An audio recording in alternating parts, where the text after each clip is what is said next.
కాణిపాకం వినాయక విగ్రహం గురించి మీకు తెలుసా? కాణిపాకం అంటే వ్యవసాయ భూమిలో ప్రవహిస్తున్న నీరు అని అర్థం. కాణిపాకం వ్యవసాయానికి ఎప్పుడూ నీరుంటుంది. పచ్చటి పంట పొలాలతో అక్కడి వాతావరణం ఎప్పుడూ హాయిగా ఉంటుంది.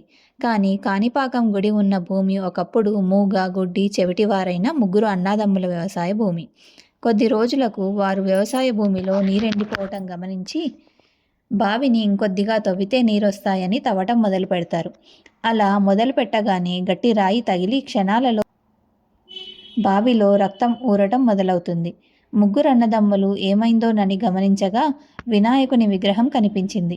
విగ్రహాన్ని పూజించగా వారి యొక్క అవిటితనం పోయి మామూలు మనుషులుగా మారారు.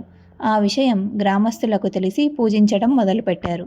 అలా భక్తులు కొట్టిన కొబ్బరికాయల నీరు కాణిపరకం అంత విస్తీర్ణం పాకింది.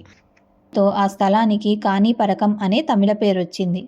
అదే వాడుకలోకి వచ్చేటప్పటికి కాణిపాకంగా మారింది. ఈ ఆలయాన్ని 11వ శతాబ్దంలో చోళరాజులు నిర్మించారు. రోజురోజుకి పరిమాణం పెరగటం కాణిపాక విగ్రహం ప్రత్యేకత.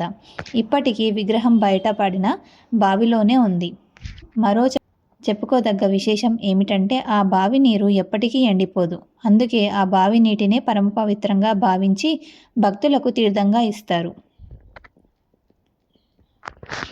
కథ కనుక మీకు నచ్చినట్టయితే లైక్ చేయండి, షేర్ చేయండి, కామెంట్ చేయండి. మరిన్ని మంచి మంచి కథల కోసం నా ఛానల్ సబ్స్క్రైబ్ చేసి నన్ను ఎంకరేజ్ చేయండి. Thank you.